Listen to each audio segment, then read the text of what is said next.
Welcome back to Kasa Travels. We're in Fort Myers, Florida, standing before the imposing transit hub known as Lakes Park Station. We heard the infrastructure here is critical to the local economy of toddlers and retirees.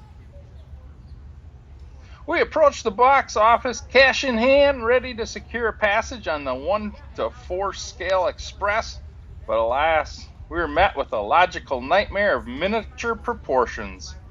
They only had one seat left.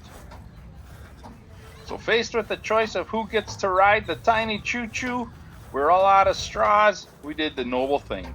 We both passed. Kasa Travels is a package deal. We ride together, we walk together. And so, we were forced to stand on the platform, watching other people live our dreams. Look at them, all having fun. Okay, fine, we're over it. Train is dead to us. Luckily, Lakes Park is massive and apparently has things other than tiny disappointment engines. Let's go explore.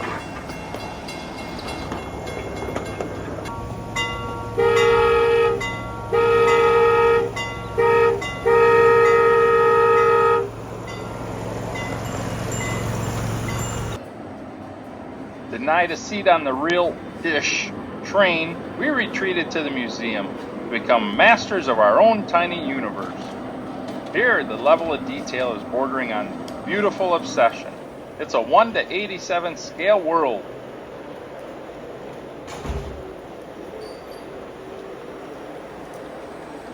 Lakes Park is a case study in ecological reclamation.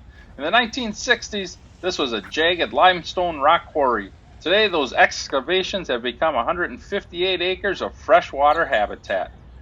We're walking a portion of the Great Florida Birding Trail, which serves as a high-end real estate market for species like the limpkin and the wood stork.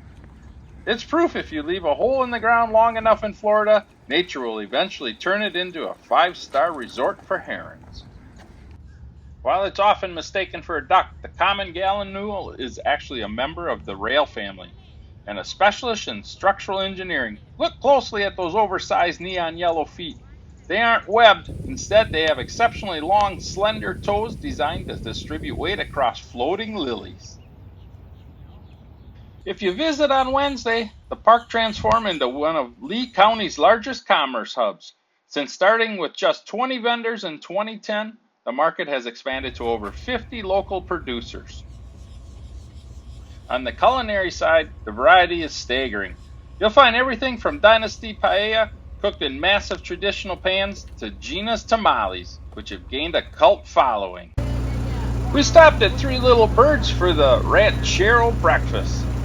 Let me tell you, it was delish, and it was enough to feed both of us. How is it?